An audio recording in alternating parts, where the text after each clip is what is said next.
During a contentious congressional hearing, House Judiciary Committee Chairman Jim Jordan of Ohio sharply questioned New York Governor Kathy Hochul over the state's cooperation with federal immigration authorities, zeroing in on a violent criminal case that sparked heated exchanges. Jordan began by citing Hochul's written testimony, which stated that New York cooperates with U.S. Immigration and Customs Enforcement, or ICE, in criminal cases. He immediately challenged that claim by asking the governor to explain the case of Jesus Romero Hernandez. When Hochul said she could not recall details about a specific individual among New York's 20 million residents, Jordan laid out the facts. Recognizes Mr. Jordan from Ohio. Thank you, Mr. Chairman. Governor Hochul, third paragraph, second sentence in your written testimony, you said New York State cooperates with U.S. Immigration Customs Enforcement in criminal cases. Governor, who's Jesus Romero Hernandez? Thank you. I want to reaffirm that we do cooperate in cases where... That wasn't the question. I just read your statement. I can read your statement. Who is Jesus Romero Hernandez? I don't have the details on every single person in a state of 20 million people. I understand, but this guy's a citizen of Mexico, deported 7 times, came to your state, assaulted one of your residents with a machete, choked a police officer, then when he was in custody, assaulted a corrections officer. ICE finds out this guy is in your state's custody, and they send you a detainer. You're familiar with a detainer, right? Yes, I am. Notice of action, immigration detainer to Tompkins County Jail from Syracuse Immigrations and Customs Enforcement. Section 1, they check a couple boxes. The first one they check is a final order of removal against the alien has taken place. That means a court has said this guy needs to go. This machete-wielding, cop-choking, corrections officer assaulting guy needs to go. Then they also check another box and they say biometric confirmation of who this individual is, this alien's identity. So they got the right guy and a court has said he needs to go. Any idea what Tompkins County Jail decided to do with that detainer order? I will tell you this, the state of... It's a specific question. Well, what did Tompkins County do? The descriptions you have put forth are absolutely chilling and disturbing and reprehensible to all of us. My job is to protect the people of New York. Question. What did Tompkins County do? What I have responsibility for, I will tell you, since you're not going to answer. Courts, we cannot and will not hold Mr. Hernandez. Yeah. We can't keep the machete guy who had choked a police officer and assaulted a corrections officer. We can't keep him. In fact, we have the back and forth from Tompkins County and ICE on January 28th of this year, 8:56 p.m., Tompkins County tells ICE, we're not going to hold this guy. 7 minutes later, ICE responds back, we will be there to take custody this evening. 24 minutes later, Thompson County reiterates, we're not going to have him. We're not going to turn him over. 10:45.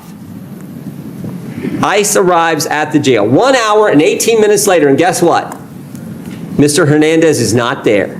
They couldn't wait 1 hour and 18 minutes for a guy who assaulted one of your residents with a machete, choked a police officer, and then when in custody, assaulted corrections officers. That is sanctuary policy in a nutshell, and that is what your state supports, and so do these other governors. That is what is so wrong, why the American people hate this concept. You're conflating what the state of New York does is I control state police and prisons. We have turned over 1,300 people. So you disagree with it? We turn over 1,300 people. Did the sheriff make the wrong call? Those are local policies that we would not have done in the state of New York. State of New York, that is a local decision. So you're saying the sheriff's wrong? I would say this, if it happened in a state prison, we have already turned over 1,300 people. Sheriff in Tompkins County, a Democrat or Republican, Governor? There have been times, excuse me. The sheriff in Thompson County, a Democrat or Republican? Excuse me. There have been times. I ask the questions, you give the answer. Is he a Democrat or Republican? You know? I'm asking for this moment to explain that I'm sometimes waiting for ICE is he a to come Democrat pick or up Republican, people. and do you agree with the actions he took? He's a Democrat. Do you agree with the actions he took? How about that question? They are in conflict with what the state of New York would do. Well, maybe they're scared. By the way, he is a Democrat sheriff. Maybe the county guys are a little scared because you said this. I'm quoting from, it looks like the New York Times. We all know you can trust them. This is last month, May 25th. You said we have some counties that are renegade counties and work with ICE. Maybe they're nervous of being called a renegade county by their governor. So the Democrat sheriff says, we're not going to keep the machete-wielding, cop-choking, corrections officer assaulting guy. We're not going to keep him here for you to get here. We can't even wait an hour and 18 minutes. Oh, you know what else was interesting in this case? You know what else was interesting?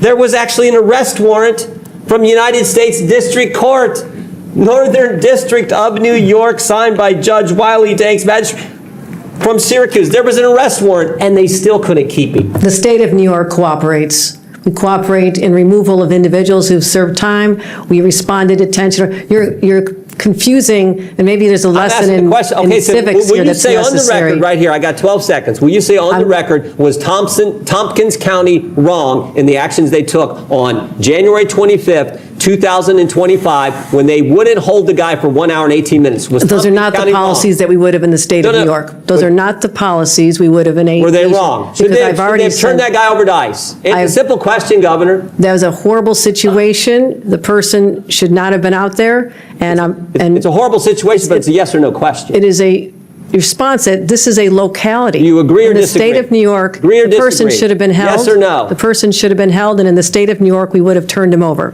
That is in conflict with what we would do as a state with respect to prison. And I want to know why ICE won't come and pick up the individuals who have served time in our state. I have cases where they have not even shown up. A court order and a detainer for a guy who did the things Mr. Hernandez did, and Tompkins County can't hold him an hour and 18 minutes, and you won't say that's wrong? I have said we cooperate when there's a criminal case where someone has committed a crime. We turn them over. This is sanctuary policy in a nutshell. You won't even condemn something that anyone with common sense knows is ridiculous. You're mischaracterizing the laws. I had the facts here. Oh, can I do one other thing, Mr. Chairman? Now he's been rearrested, and guess what?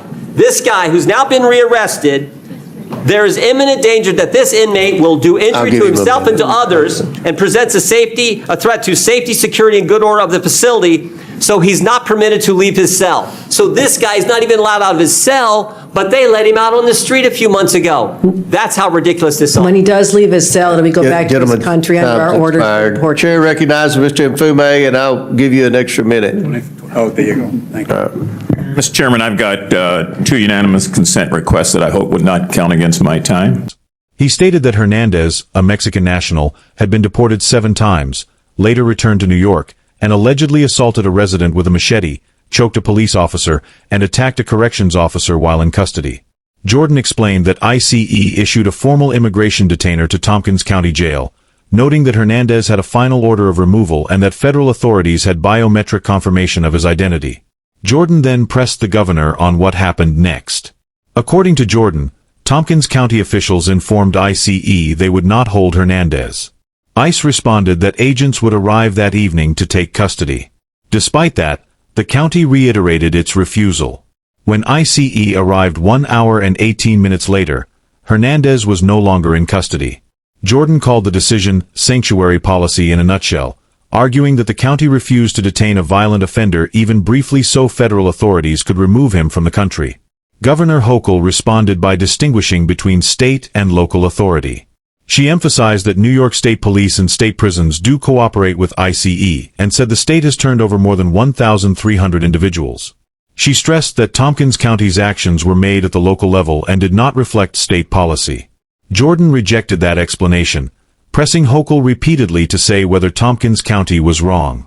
After several attempts to avoid a direct yes or no answer, Hochul ultimately acknowledged that, under New York State policy, the individual should have been held and turned over to ICE, saying the county's actions conflicted with what the state would have done in a state prison. Jordan seized on that admission, arguing it underscored why sanctuary policies remain deeply controversial with voters.